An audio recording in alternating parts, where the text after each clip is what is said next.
Hi, this is Teresa Widdowson, and I am in beautiful Morgan Hill, California, at Lana's Dance Studio, and I'm going to be talking to the director and producer of the Alphabet Arts 2012 Young Adult Repertory. Welcome to the Arts in Morgan Hill.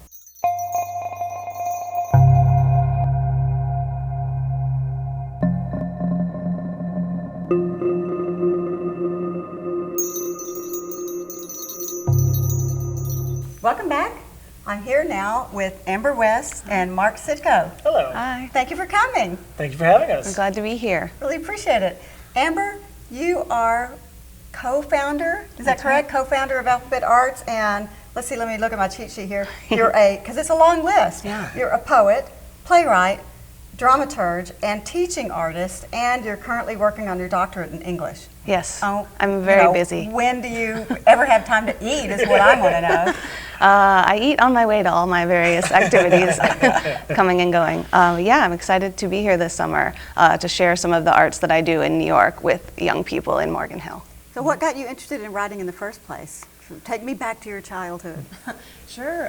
I started writing poetry when I was really young, and I think I really loved the way that you can paint pictures with words and poetry and have a space for self-expression and kind of a safe space to go and with my own thoughts and expressions and kind of a release. So I think that's what brought me to poetry in the first place and why I've continued to work and develop myself as poet, and also why I want to share poetry with other young people to let them know that this is a resource potentially inside themselves that they might access and explore by writing. So what age were you about when you started, writing down your thoughts and feelings? And I think I was probably around 10 years old or so, yeah. was it part of, going through that I know you're not quite a teenager, but that teenage angst of, I've got to get my feelings out. My father and mother don't understand me, Absolutely. My classmates are nerds, nobody loves me. Yeah, and not always having a place to be able to talk about those things. And so the page really becomes that place where I can say or do anything.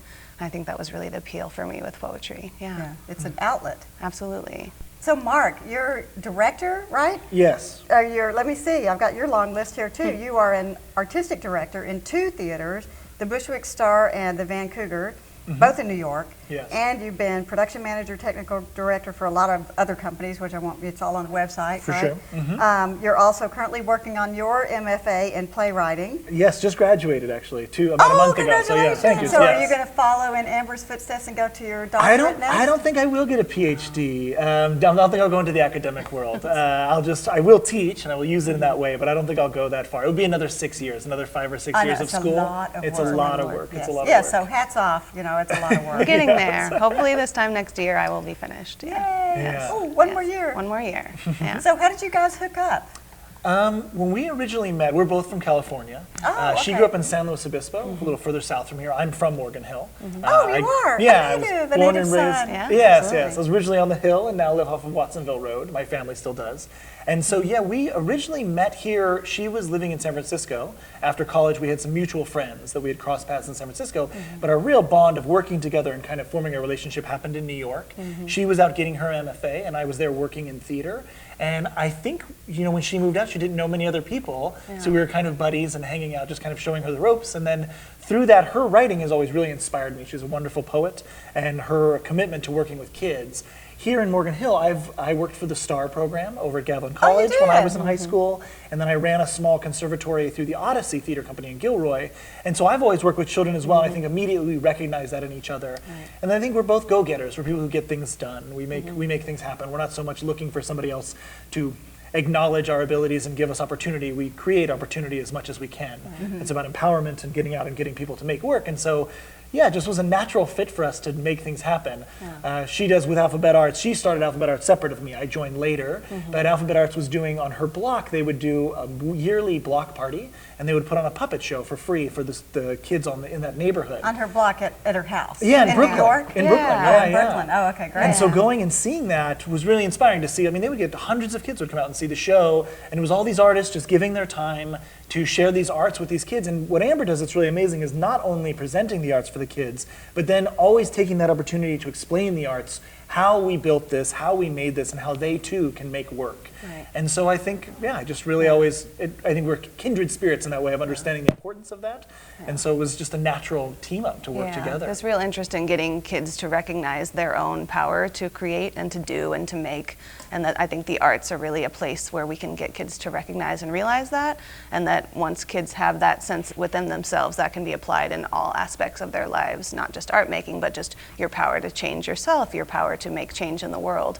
And I think that giving kids access to the arts in terms of, making performances accessible, we would prioritize in Brooklyn, going into neighborhoods where there's not a lot of arts happening and bringing shows there, but to also kind of let the kids backstage or let them do interactive activities afterwards where they get to try performing is really about also trying to get them to see that they can do this too, that this is for everyone. Yeah, it's very empowering. It's a little bit like what you were saying about your poetry in the past. It's an outlet. They don't, I hate to compare it to, going to join gangs, but it's a family, right? And they feel a part of it, I would imagine. Yes. And it just gives them an outlet to express their emotions, which maybe they don't have. And it gives them that power to know they can do it in other areas of your life. Like I was saying, I mean, like you were saying, I think that's a really great thing. Yeah. And absolutely. you said that community it creates is really important. And I think it's really what's shame of seeing the arts fall out of the schools is that there are a lot of kids who don't have a place any longer on campus where to go to be themselves. Right. Because high school's hard, as we all know. It's Yeah, way it's harder hard than the enough, real world. right? A lot of social pressure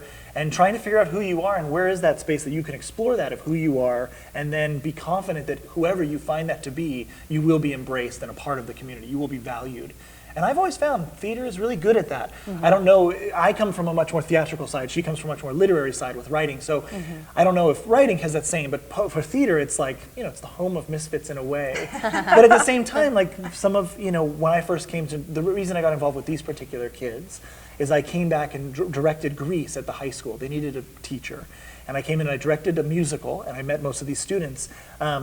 And it was something like Grease. It's like, I don't mean to only act like they're misfits in theater. It was amazing to see these, like the cool kids who outside of that theater room would probably not even acknowledge each other.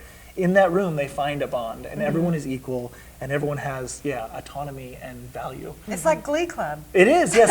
And I can't even thank enough, to be honest, with Glee and those things. I see an openness to, like, especially in the boys, willingness to sing and dance that was not there when I was a kid. So you started the Alphabet Arts Young Young Adult Repertory. Right. Okay, first of all, now that I've had so much struggle with this name, how did you come up with that name? Do you want to speak to that? Alphabet Arts is our artist collective, and so we were trying to figure out what to name this summer program in Morgan Hill, and I think part of it for us, it's a summer arts conservatory, but this summer in particular, the plays that we're doing are going to be in repertory, so we're doing several plays, but having young adult in the title was really important to us and something that we talked about for a long time, that we didn't want to use the word youth. Child. Or child. Well, youth and that sounds really young. Yes, yes. That we're really trying we have students who are, on the latter half of high school, so kind of ages 15 and up, but we have quite a few who have finished high school and are sort of in, their late teens, early 20s. And so kind of, I think, partly for the participants involved, wanting them to recognize themselves as young adults, that's something different than being youth, and that our program is very hands-on and asks of the participants to really participate in the art making. This isn't something where they're going to show up and be told the character's motivation and where to go everywhere on stage. They're going to create the blocking themselves. They're going to collaborate in the creation process. And that's really how it's done. If you go on in the arts and you work professionally in New York, particularly if you're doing what we do, which is the more avant-garde work, it's very much collaborative in the process. And so we really want them to experience that. And we also feel like that's something maybe unique that an area like Morgan Hill that, there's not necessarily a university here, a college town, we're away from the urban centers, that kind of training often isn't available in these types of areas. So hoping that we can kind of make a contribution that's useful to this community in that way. Yeah. And you got involved, I know you knew Amber, right? But how did you decide to go ahead and get involved? So after I'd worked and directed Grease here in Live Oak, I got into grad school, and when you're in grad school, the beauty of that is I had my summers off. And so to spend time at home with my family and also to come back here, I was interested in starting something in the summers. I had this 3 months that I would be free every year while I was in school. And so I said, well, if I went back, what could I do here?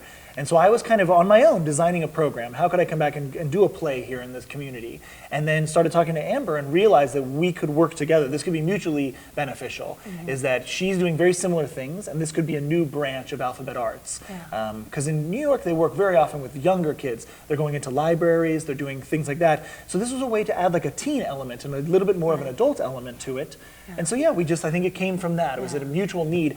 I would have had to start my own nonprofit if I was going to do it my own way. And this way we could make it one thing. It makes her nonprofit stronger, our nonprofit now stronger. Yeah, because our long-term vision, we definitely are interested in potentially being bi-coastal, particularly because all of us who are involved in Alphabet Arts are former Californians who still feel very strongly in our California identity being out in New York, and so wanting to serve California as well as be able to continue to do our work in New York. And since we're an artist collective, we work collectively. Alphabet Arts is sort of this umbrella under which many different kinds of projects can happen. So when we have a collective member like Mark who is very proactive and has a vision for a project, we can give him the support he needs to be able to start something here, and then that strengthens Alphabet Arts, makes us stronger by the projects that we are doing, various ways we're serving various communities through the arts. Yeah, I think that it's good to have arts in these communities to bring things back that these kids can dig into, because the amount of talent here is remarkable. I think that these students could perform in New York. Almost all of them are like of that level already. Wow. They're really, really strong, and I think that they don't realize the potential they have until we're able to hear and help them find it and build it. Right. On the website for Alphabet Arts, it mentions multi-genre performances. What does that mean? Yeah, we're definitely interested in the idea of blending art forms and offering educational opportunities and performances in multiple art forms. Yes. So probably one of the best examples of that is we have a festival that we put on called Puppets and Poets.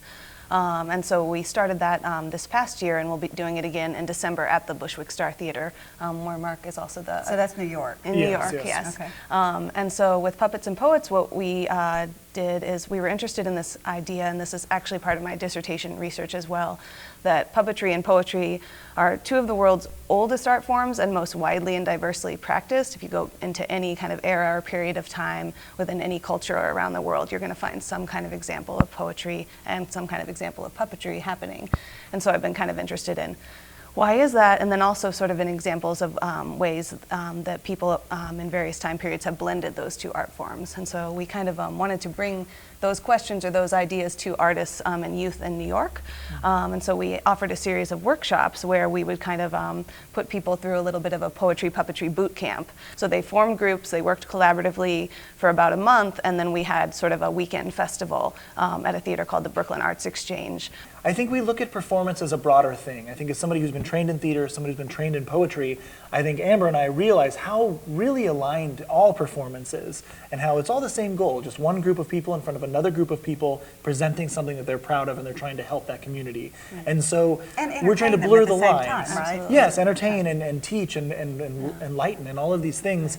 And so, yeah, it's like we're just not interested in separating them out so much. Dance, theater, film, TV, puppetry, mask. It's like, no, all of these are really all trying to do the same thing, and siloing them is only leading to, I think when the arts are having trouble getting funding and everything, is they get too niche and too small, it becomes more difficult. And if we can all just recognize that this is a needed thing in our society to perform for one another, and connect in this way, to be live in a room and watch someone do something amazing. So that's kind of part of the inspiration for our name, Alphabet Arts, is this idea that, like the alphabet has all of the letters, that we are going to have sort of all of the arts are necessary. And then I think the other thing about the siloing is that I think the siloing of the arts has had actually more to do with sort of institutionalization of the arts. So a lot of artists now, rather than being trained by your sort of mentor who takes you under your wing, right? You have to go into academia. For me as a poet, to be able to have mentors to work with, I've gone through academia to have access to other poets, but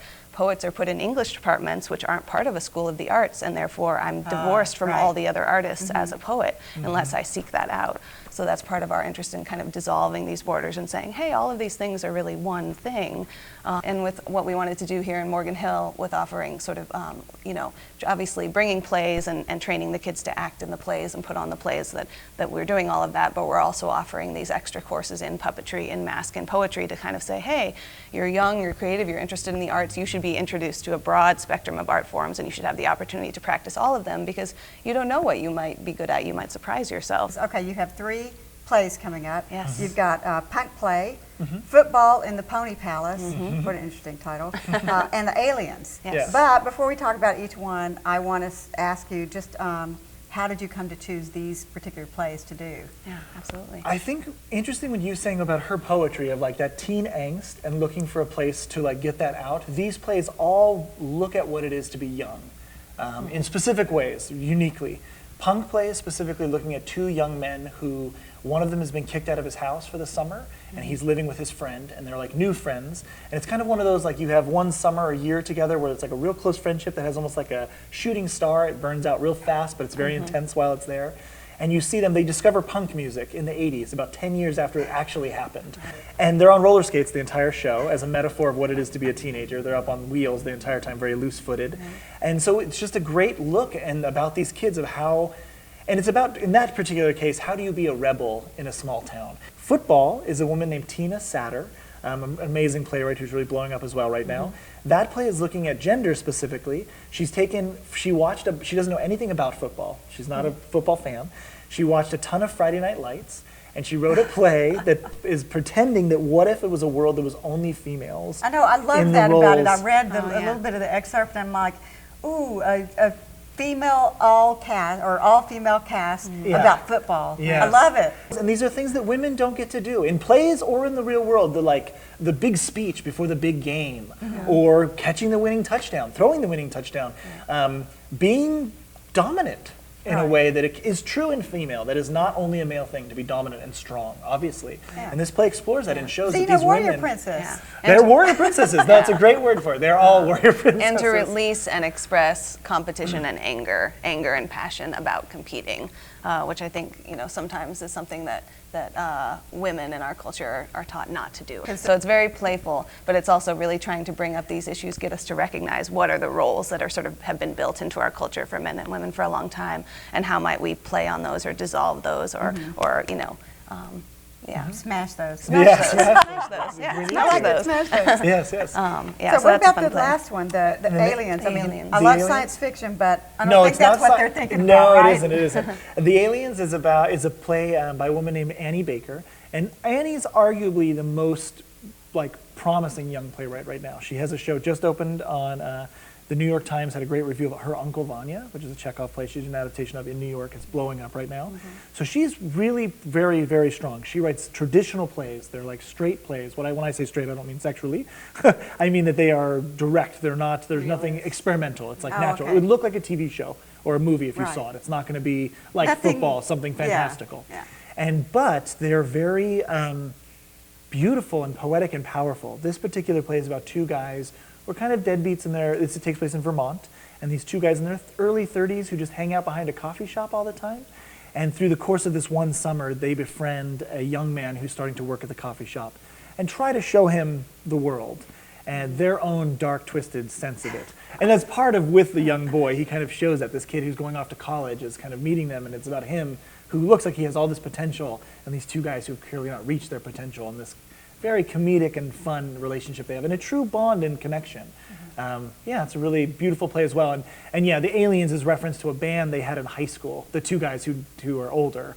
And so it's just a name they had. It's not Little Green Men. The masks and puppets are being created here in the studio or revised or whatever. Tell me the story behind them.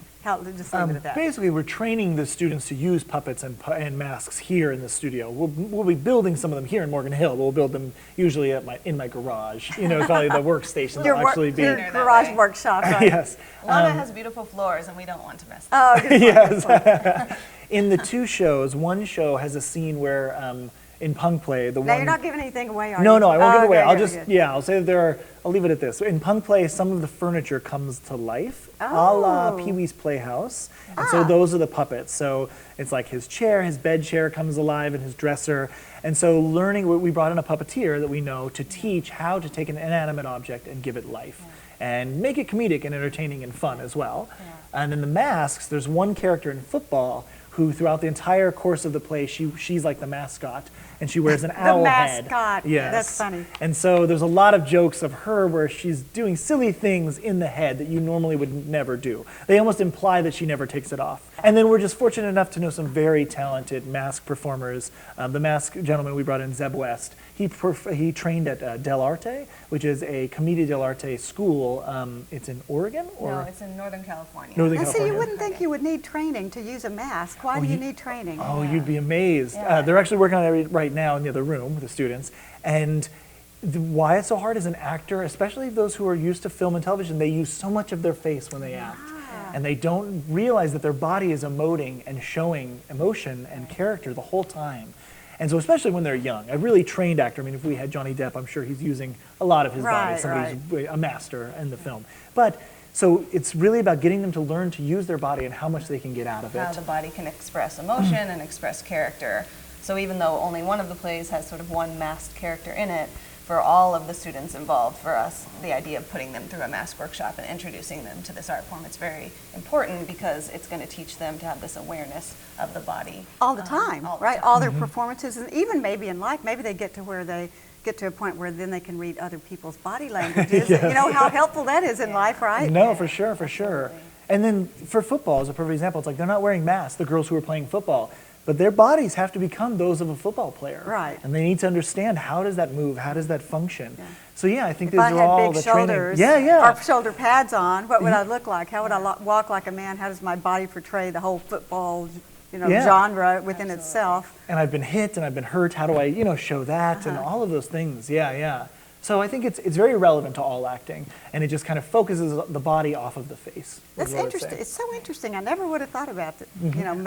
Wearing a mask, Yeah. being able and to there provide is a lot that. of complexity and nuance to mask. You can really see the difference between someone who wears a mask and performs and knows how to use the mask versus someone who doesn't. Because the mask, there's a lot of limitation in the angles, very specific angles to get certain expressions. But if you move your face too much to the side, it's sort of like the mask goes dead the way that a puppet might go dead if a puppeteer isn't paying attention to what Right. they're doing. Oh, But the puppet interesting. needs to have animation, it needs to have breath. It's the same with the mask. Something that keeps the mask alive is about the awareness of sort of the angles. Two are for mature audiences, and one is for the general audience, For all right? ages, yeah. Yes. And so, yeah, Punk Play and the Aliens were both kind of advertising those as being for mature audiences. And with Punk Play, so we were actually considering whether we should sort of put movie-style ratings on them, and that Punk Play might be something that might be considered an R rating just because it has a bit of cussing. Language. A bit of language, and then a bit of adult content, nothing yeah, too there's no crazy. sexual acts or anything portrayed Oh, at that's all, good. but, Just they, some of the discussion. they, Obviously, if they're teenage boys, they talk about some things that are a little, Right. sexual But just in wanting- nature, yeah, but just innocent at the same wanting to time. They make don't sure know that- anything They're they're teenage talking boys. about. Yeah. So in that, and then same with the Aliens. It's just it's really a language thing more than anything, and a subject matter. I mean, the Aliens is about growing up and what it is to leave your hometown or decide not to and make something of yourself. So it's not that it's kids would be offended by it or bothered. It's just not, they're not going to connect with it in the same way that an adult would. But the Aliens, we thought about maybe considering more PG-13 in terms Yes, of 'cause the it's language not is much language the at all. level of the okay. language of Punk Play. But both of them, mature audiences. But I even think high school students would be wonderful to see these plays if their parents are sort of open to that thing. And these are plays that have obviously been performed in New York and elsewhere and have done really well. They're very critically solid. acclaimed, Yeah, yes. critically Okay. acclaimed plays, and I think it's good for young people to be exposed to very contemporary work, and people of all ages. That's part of why we wanted to bring plays like this to this community. That football in the Pony Palace is really for all ages. It's very playful, it's very lively, it's very funny. Yeah, no bad and language there's whatsoever. No bad language, It's very friendly, So yeah. fluffy and cute, you know. Fluffy. But at the same time, this great mix of that with the football is really it's nice. also doing something very complex and interesting. So for more mature audiences, there's a lot that they can get out of that in terms of this sort of interesting conversation about gender and sexuality and competition and sports, all of these things. So there's sort of themes that are there for a more sophisticated audience to get a lot out of it. But even if just a young, even an elementary school student were to come, I think they would really enjoy it because it's a very physical and funny and lively play. I think for another reason that it's appealing to kids is that as music, as singing, it's very physical, it's very vibrant. Yeah. So what do you hope people take away from the experience when they, learn about alphabet arts and go see the plays? What's their takeaway?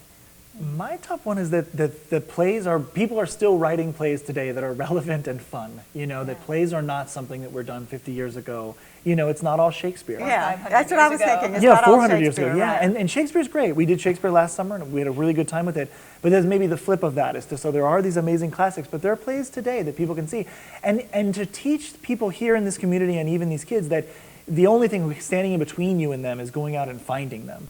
They're not going to be sold to you in the way that a film or a TV will or music, because it's not lucrative. Nobody's making a lot of money on it, so it's not going to come to you through your TV or from the radio that you're going to hear it.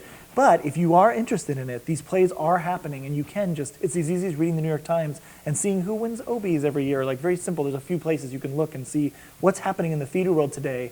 And I don't know, I think these plays, because they're very modern and they're about their age groups, they're very relevant to these students. These kinds of skills that you get from working in the arts are very useful in other, sort of vocations or other life paths that young people might take in terms of building confidence and their sort of ability to create anything, to make something happen in the world, whatever that is, whether it's starting your own business or doing legislative reform through going into politics or whatever people might do.